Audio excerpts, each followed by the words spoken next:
Hello and welcome to Whose Line Is It Anyway? And if you haven't seen the show before,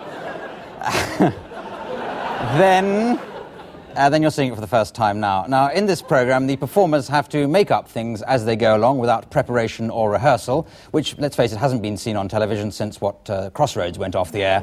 Now, in the show tonight, we have Tony Slattery, who was apparently a great success with the viewers last time he was with us. You can stop writing the letters now, Mrs. Slattery. Also returning for a second visit is top-line actor Jonathan Pryce, tonight taking time off from Chekhov. And next, well, it's always a pleasure to welcome a close personal friend to the programme. But until one comes along, here's Rory McGrath of Who Dares Wins, Chelmsford 1, 2, 3, and maybe one or two other shows that used to be on the television. And finally, the incomparable John Sessions, who, let's face it, has more talent in his little finger than the rest of his body put together. Ladies and gentlemen, the contestants. All right. Now, this first game is called Authors, and there's a little bit of preparation involved in this, in the sense that each of them has come along with a famous author in mind, ready to tell a story using the style of that famous author. So if you'd like to come forward, ready to do the storytelling. Tony, you have to start off, I'm afraid. Now, who is your author? Yes, my author is the black magic author Dennis Wheatley. Dennis Wheatley, who writes about those chocolates, yes. And Jonathan Pryce. Egon Ronay. Egon Ronay, also writes about chocolates sometimes. Rory. My author is the very famous Jorge Luis Borges. Oh, very famous, sort of Spanish writer, isn't he? Argentinian. Argentinian, yes. Yes, the world famous writer of metaphysical short stories. Yes, he's sort of like the Argentinian Jeffrey Archer, isn't he? And yes, and he didn't offer money to women at railway stations. Yeah. Well, he may have done, and then he's dead now. And neither did Jeffrey Archer, as far as anybody knows. And John Sessions. Robert Louis Stevenson. Robert Louis Stevenson, right. Firm around there. Now, we need a title for this story for them to tell. So anyone got a good title for a story? Stanley, Stockbroker, and the Day of the Big Bang. Yes. That sounded good to me. I think it was something like Stanley the Stockbroker and the Day of the Big Bang. Yes, a very good title. Well done. Thank you for coming. You can go now if you want, I don't mind. So, Tony, can you start off? I'll buzz on to the next author when you've done enough. As the Big Bang ceremony commenced, Stanley stood before the silver pentangle, his breasts dangling. The white-clad figure of the Countess de Baudricourt found herself suddenly sucked into a satanic vortex of child sacrifice, depravity, and goat droppings. The goat droppings were served up in a rather tasteful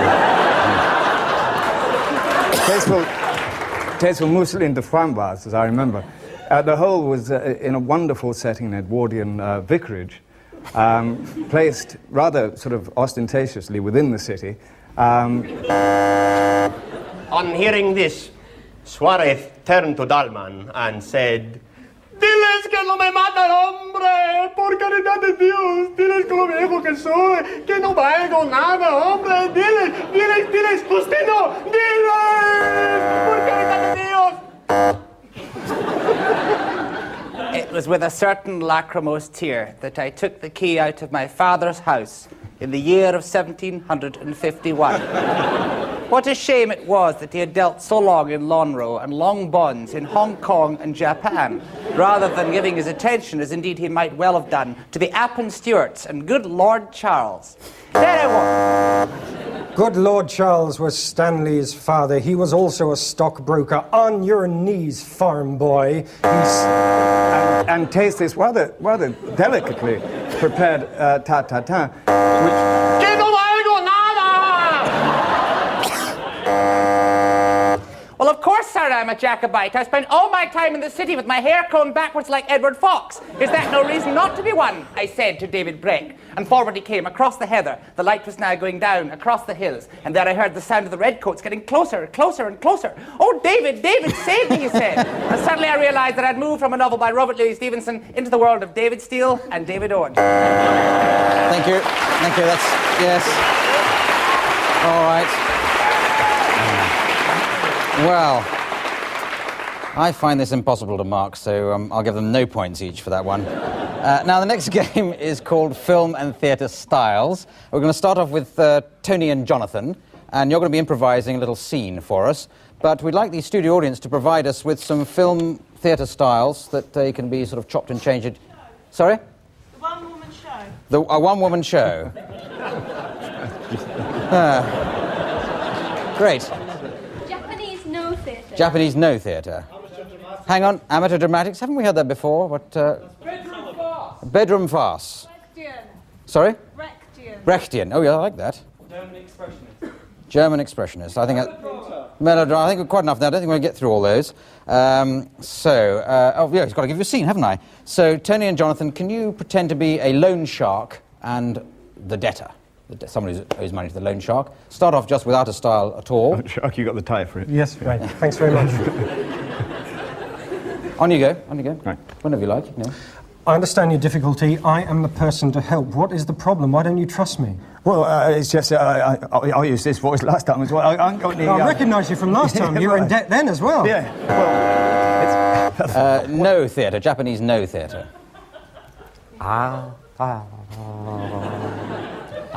No!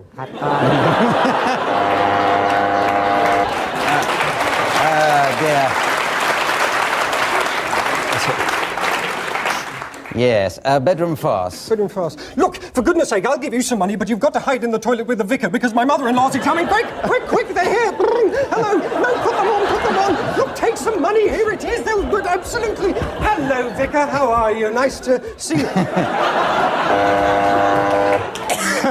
Amateur dramaticals. Yes, you want some money? I'll go and get some. gosh. This should...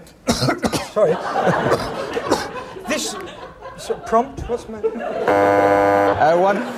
One more. Gilbert and Sullivan.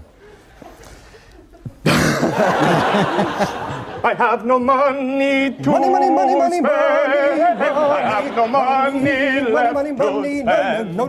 Please give me some, please give me some, please give me some. Thank you very much. Thank you. Right. Well, that was... Yes. Well, that's going to be very difficult to beat. I'm going to give 57 points each there. Very good indeed. So now it's Rory and John. Can you come forward, Go on, ready? John, we'll piss on them. But not now, after the show. Yeah. Yes. Right. So I've got to hurry through because Rory's going to do the epilogue later on. Now, some more theatre and film stars, if we can think. Punch and Judy, a great suggestion, you see. Now, one from this section here. Sorry? Woody Allen. I hope somebody's writing these down. And one from this section over here. The black and white minstrels. One for the kiddies there. Now, all right, so let's start off. Somebody's written those down for me, I hope. And, yes, the idea of this is one of you has smashed into the car of the other one, and the other one is the chief constable. So whichever way around you want to do that. I'll be the bloke, you be the cop. No way, man. No, you picking again, Is this your No, man, done nothing, right? I done nothing. Driving Excuse down me, the road. sir. Are you black by any chance?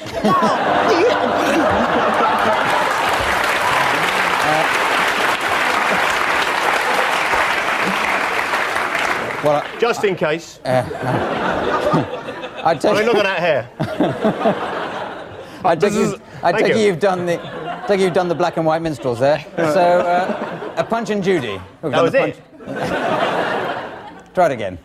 Is this your car, sir? What are you doing? Is this your car? I don't have it here. It's not my car. It's not my car. It's my car. It's your car. It's your car. It's your car. It's not my All car. right, Nothing it is. Nothing at all. Do you think children find this at all amusing? I don't. Let's do some Brechtian, which was suggested before. Brecht. The car that has now arrived in the Caucasus has been broken. But let's go back to it in a moment. Let's go to the man coming over the hill, the old Chakaka man. Now, in this, I am the car. Obviously, I'm actually the car itself, but I will adopt the pose of the broken and smashed car. Are you sad in the mountains? Sad with the weakness? Sad with the happiness of the people below you? I will be if you stay there. One more. Black and white minstrel show to end with. I can't stand men who put black makeup on and patronize our black friends. Token and meaningless, we go past the camera, hoping that you will feel patronized. Okay, thank you. That's it. Yeah. Yes. Yeah. Well, I think that was particularly good, but for technical reasons, I can only give them 3 points each.